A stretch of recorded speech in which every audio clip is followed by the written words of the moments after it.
How Roope Hintz's return unlocked Jason Robertson in Game 3. Miro continues to be a dominant force on both ends of the rink. And Tyler Seguin and Jamie Benn are turning back the clock. That and more coming up next on Locked On Stars.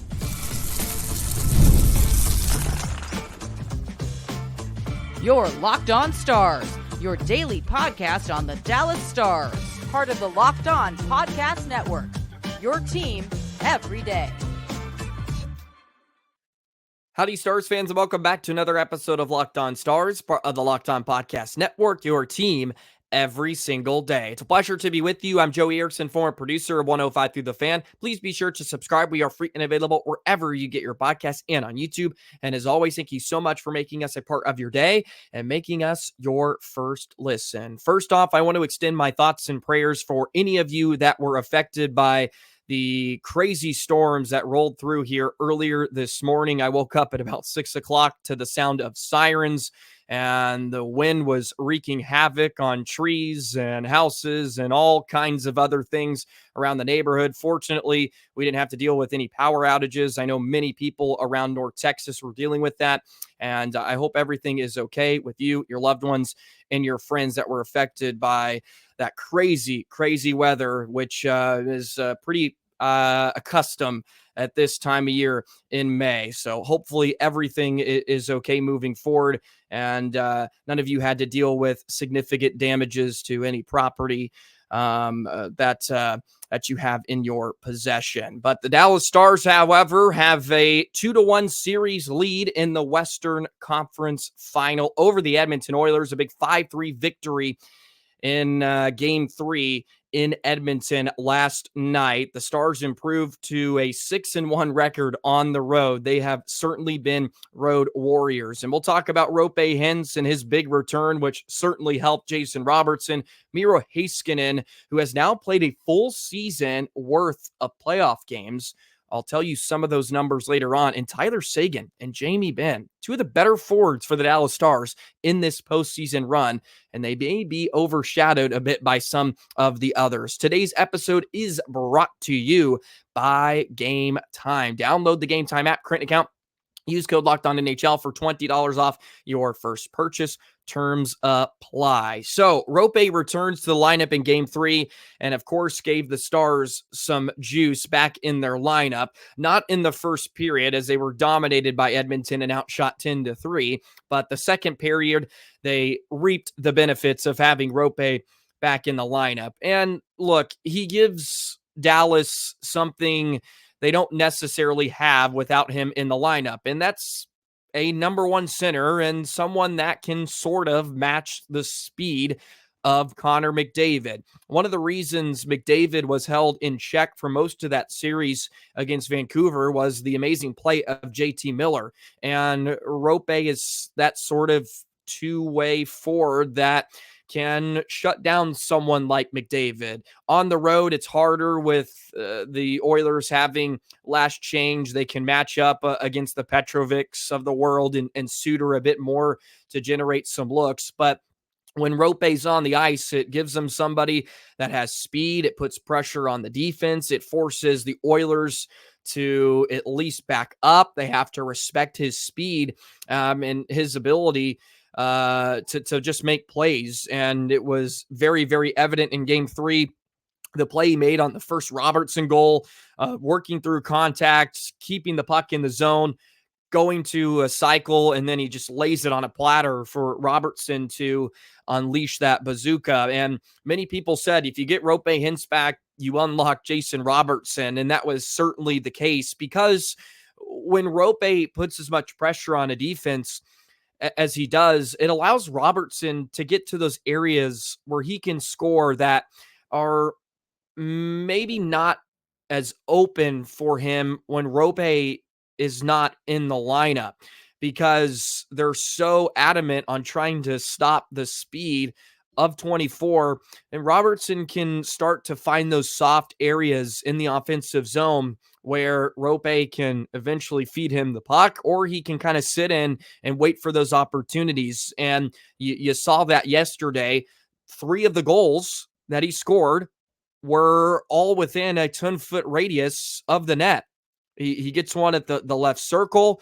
His others in the middle of the slot, just picking up loose change. And that's just hungry work from Dallas, going to that dirty area right in between the hash marks.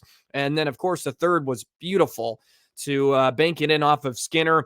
And I touched on how that is something he was practicing. That is something he knows about. And there was a great interview with Sportsnet yesterday. If you haven't checked it out, it is on Twitter, where Robertson gave credit to goalie coach Jeff Reese on finding that hole through video work or whatever, finding that as an opportunity. And look, you could see that that was very calculated from Robertson. This isn't, oh, I'm just going to just swing behind the net here and throw it off of Skinner. That was very, very calculated with his move, and Skinner kind of reached out with his blocker, and it opened up that space for him to bank it home. And that was a beautiful goal to complete the hat trick, and of course ends up being the game winner.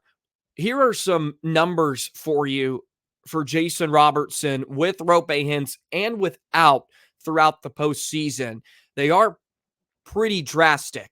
If you look at the 12 games with Robertson and Hintz so far throughout the postseason, the Corsi for percentage, 48%, which of course takes into account shot attempts, goals, possession, all that good stuff.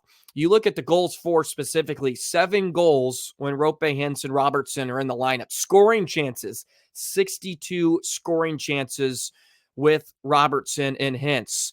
You have the goals forward percentage at about 53%. Now you look at Jason Robertson without Roope Hintz in the postseason. Corsi for percentage drops to about 40%. Goals for drops from 7 to 3. The scoring chances is very drastic, from 62 to 44. The high danger chances are even a bit more drastic. So you can tell just from some of the advanced numbers that Roope Hintz is obviously a big part of the equation, and that's no surprise and no shock to anybody. He is the Stars' number 1 center iceman, and as good as Wyatt Johnston is, Roope has a different level, especially with his skating ability. That puts a ton of pressure on the defense, something that Wyatt Johnston can't do, even though he is as elite as they come, and he's going to be a very, very good center iceman for the Dallas Stars for years to come. But that's just a little screenshot of the different types of numbers when Robertson is playing without Roope Hintz this year. And if you go to the regular season, especially, it even is more drastic just because you have a lot bigger of a sample size. So it obviously becomes pretty apparent that Robertson needs Roope Hintz to be very, very effective. And maybe not need him, but it obviously allows him to be more successful. And who wouldn't? Roope Hintz makes everybody around him better, because he's really, really responsible in his own zone. He can clean up a lot of mistakes. And early on in Robertson's career, wasn't the most defensive-minded player, and he's come a long, long ways of becoming a more 200-foot player, and we've documented that throughout the regular season. But Roope can clean up some of those mistakes because he's very, very disciplined in his own zone. The amount of times, and I've said this ad nauseum throughout this year, the amount of times he's one-on-one with a forward in front of Jake Ottinger, and he just has a stick on stick, body on body, perfect body position. It's really hard to get to those loose pucks in front of his own crease. He wins a ton of draws, 54% so far in the postseason. It's another center iceman that can step in and take some of those big draws. He's a willing shot blocker. He's had a couple of huge blocks throughout the postseason, namely that game 5, I want to say, against Vegas. He had that really, really incredible block. Maybe that was game 3, actually, and he scored the empty netter to seal that win in Vegas. Had a couple of big blocks the other night. But, man, Roope is a massive, massive addition, and he feels like he's the player that can put Dallas over the top in this series. And it's been a very, very close series in the first 3 games. I think a lot closer than many people thought it was going to be. But Roope gives Dallas another edge, and maybe he's the difference where he can provide some separation for the Stars in this series, because what McDavid and Draisaitl have been able to do here in the first 3 games has been really, really huge for the Oilers, and they're getting great play from up and down their lineup. They had a lot of self-inflicted wounds yesterday. They turned over a lot of pucks, but that's also due to the pressure and forecheck of Dallas in that second period. They came out and they were on their toes, and they erased the lead really, really quickly with the thanks of Roope Hintz and Jason Robertson. So, yeah, he is probably more important than even I thought. And I had some hopes, or at least some inclinations, that Dallas could win this series without him. I don't know. He may be the deciding factor in this series, because when he's at full tilt, wow, he's really, really good. And yeah, he was obviously a big addition. So he had a huge impact yesterday on the game with a couple of helpers. And then, of course, Robertson with that hat trick. It was crazy. 4 out of the 6. This is the number or the nugget that I found scrolling through Twitter. 4 out of the 6 hat tricks in the postseason for Dallas have come in Edmonton. Have come in Edmonton. Of course, a couple of those bubble ones. Pretty incredible stuff. So I guess the Stars go to shine in Rogers Place, and they certainly shined in game number 3. Let's look into Miro Heiskanen as we segue here into the next segment.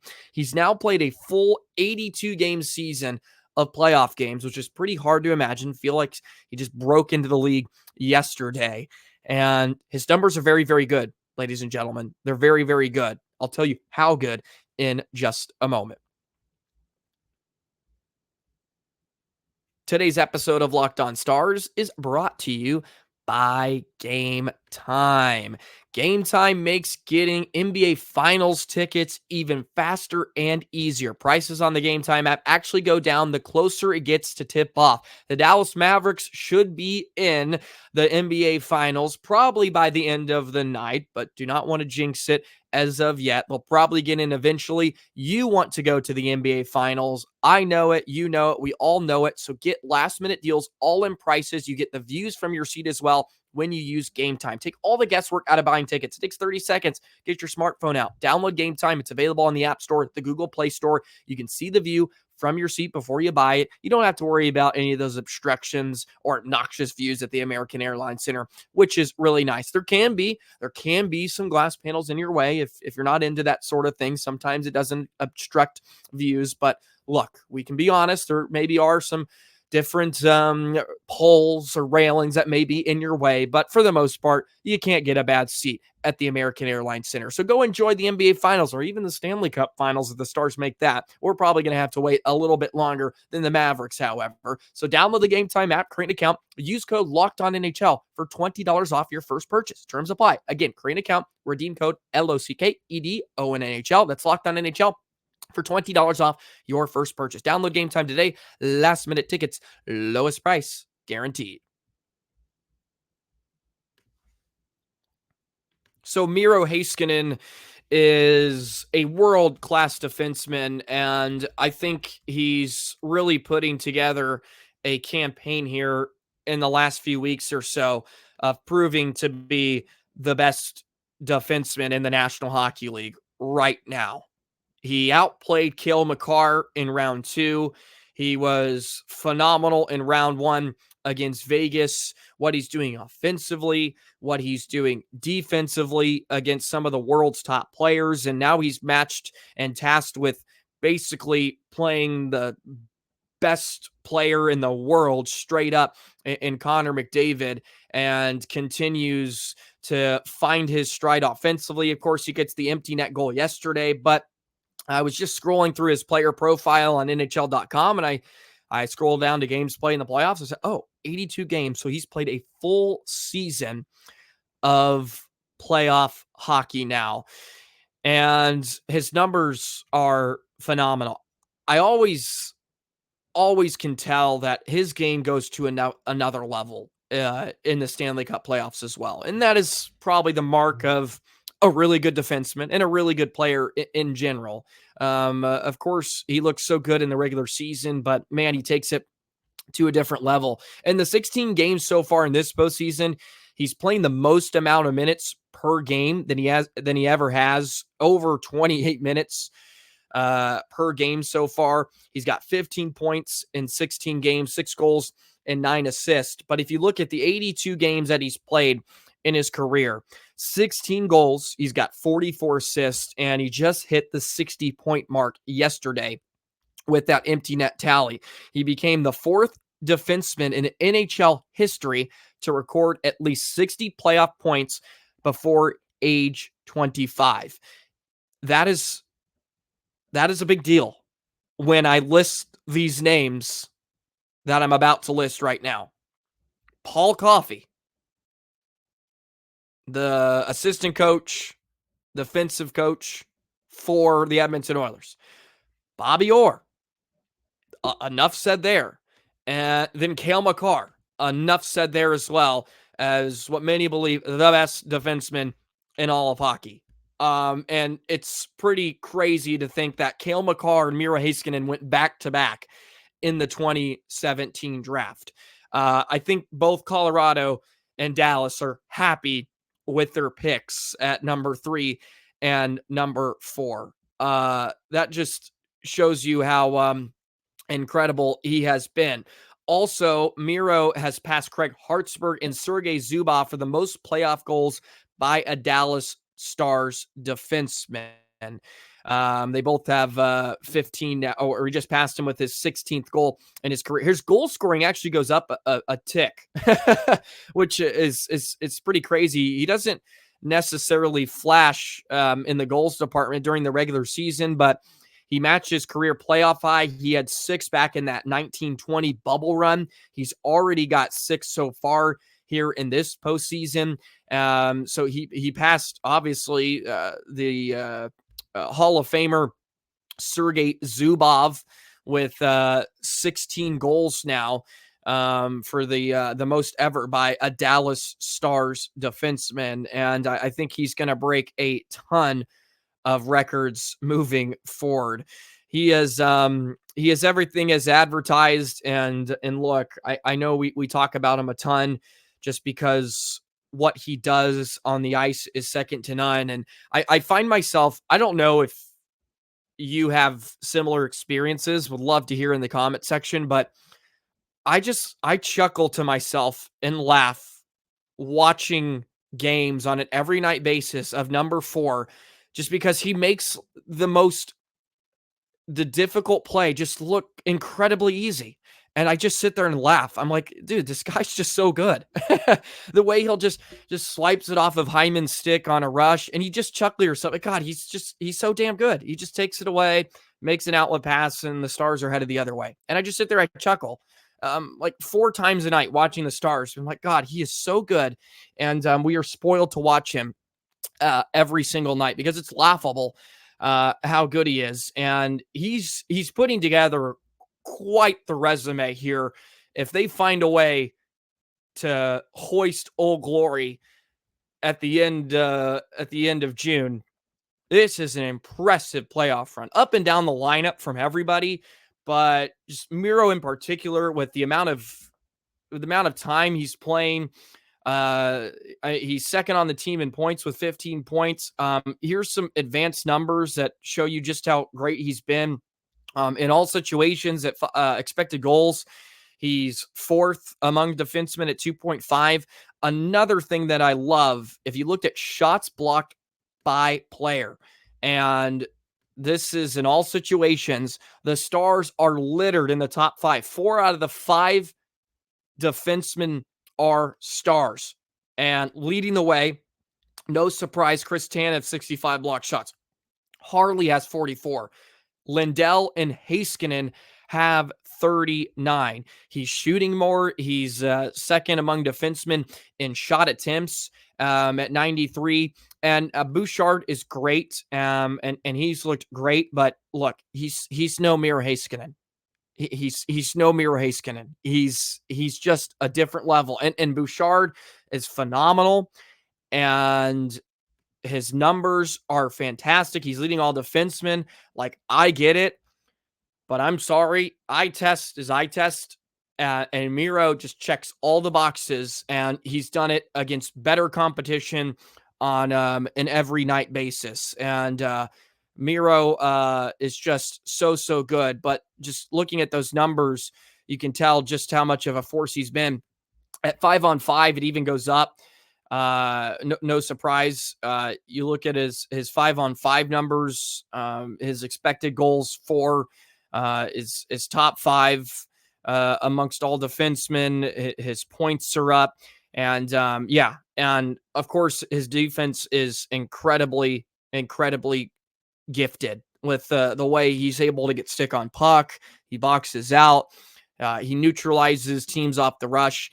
And just does the small details. Of course, with exits and all that, he just makes everything go for the Dallas Stars. So wanted to share some of those numbers since he's played a full 82 games now, 60 points in 82 career playoff games. He's a +4. He's taken 22 penalty minutes. His power play points are very good too. He's got 25 on the man advantage, 182 shots as well. So yeah, he's been pretty darn good in the postseason throughout his career, and you saw it from the outset in his rookie year. He just had 4 points in those 13 games, but that bubble run, he led all defensemen for Dallas. Probably would have won a Conn Smythe if they won it all. Hudobin probably would have got it. he was spectacular. you forget about Hudobin sometimes. I shouldn't forget about him. I guess never forget. We're not going home, right? In Anton Hudobin. So Miro, of course, is leading the back end. But speaking of two forwards that are leading the trios up front, and maybe I haven't talked about him enough. I did talk about Jamie Benn yesterday, but Tyler Seguin and Jamie Benn, Bennguin is back and in full flight. Let's discuss a bit more in just a moment.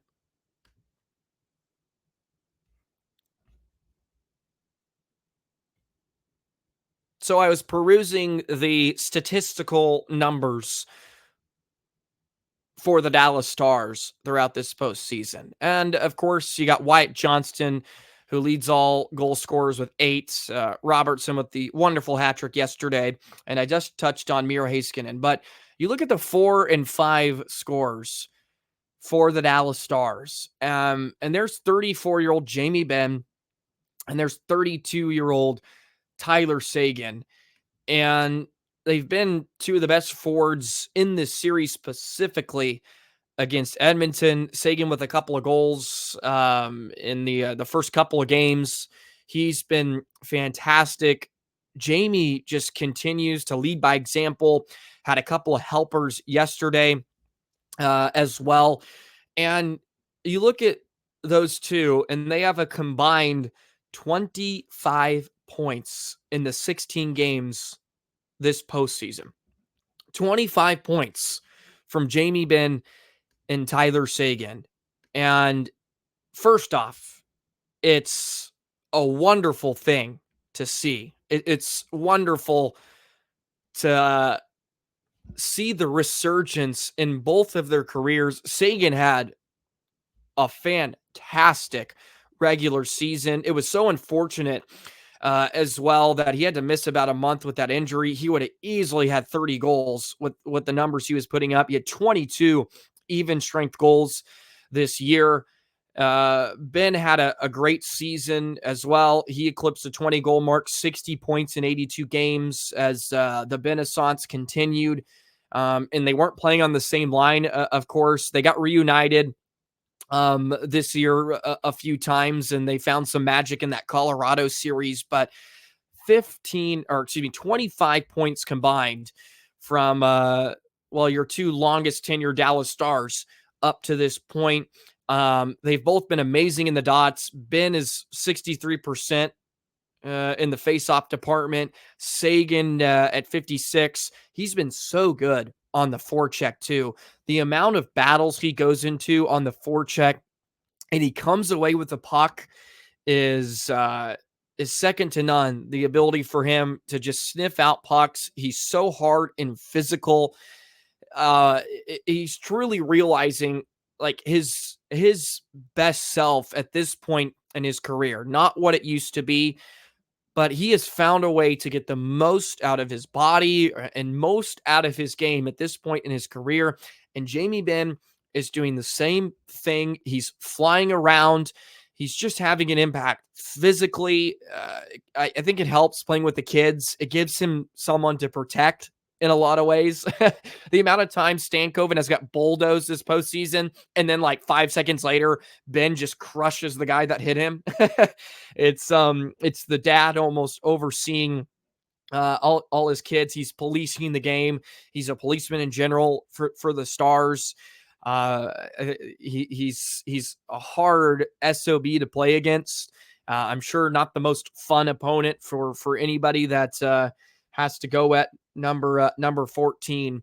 But yeah, they're turning back the clock here, and they're not necessarily the guys at this point in time.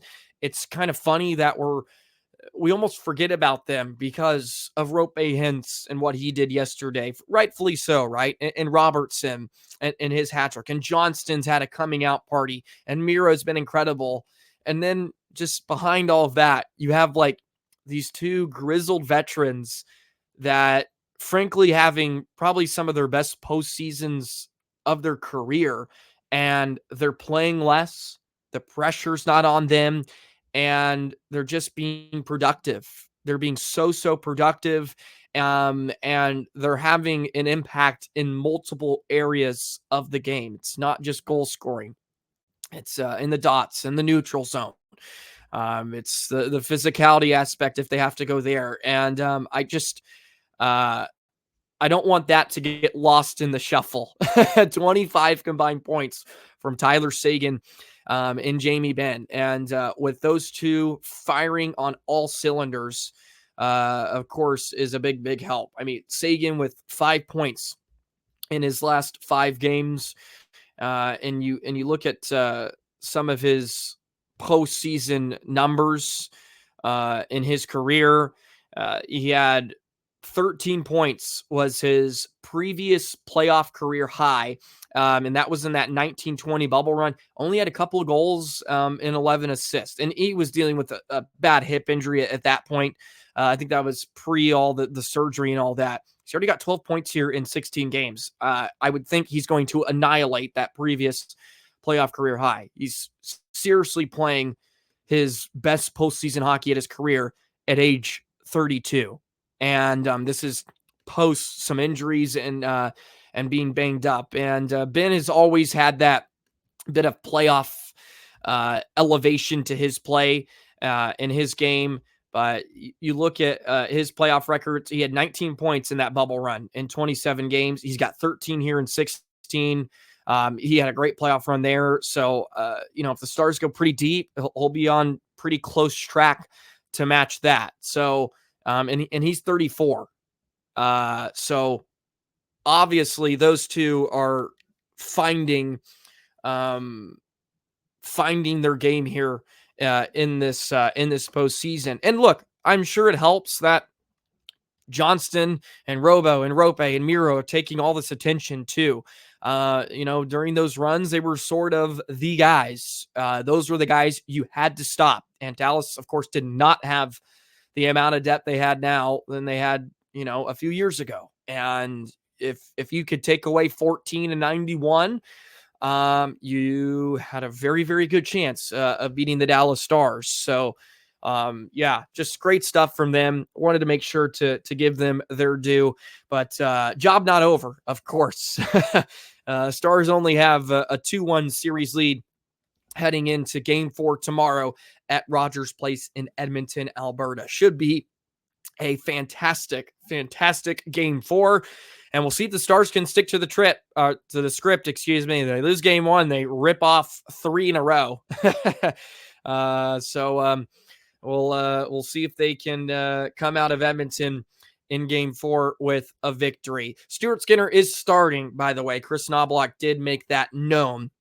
So they will be rocking and rolling with Stuart Skinner again in game 4. Please be sure to like, comment, and subscribe. We are about 50 subscribers away from 3,000 subscribers. The channel has been growing immensely here over the past month or two, and that's because of all you wonderful Stars fans out there that are jumping on board, hopping along, and of course the everydayers that are here day in and day out. I really thank you for hopping on, being engaging, commenting, and just joining the conversation, so to speak. It's awesome to read through comments and scroll up and down, just the conversations that are happening and just the buzz that is happening around DFW right now with the Mavs and Stars. No better time to be a DFW sports fan. So please be sure, like, comment, subscribe, hit that notification bell, never miss an episode. Follow Locked On Stars on Twitter and Joey the Jet 19 as well. And we'll continue to truck along. Well, have a great rest of your day. Once again, thoughts and prayers for any of you that were affected. I hope everything is okay for you, friends and family, and power outages and all that stuff from those storms. And truly hope everything is okay, because I know some areas got it worse than others, and we were very fortunate where a couple of trees fell down and we were blocked in our alley for a few days. So I know many, or not a few days, for a few hours. So I know many other people had it worse off than I did. That'll do it. Enjoy the rest of your Tuesday. Enjoy the rest of the week. We'll see you tomorrow, by the way, for game 4, Stars versus Oilers. So long, Stars fans.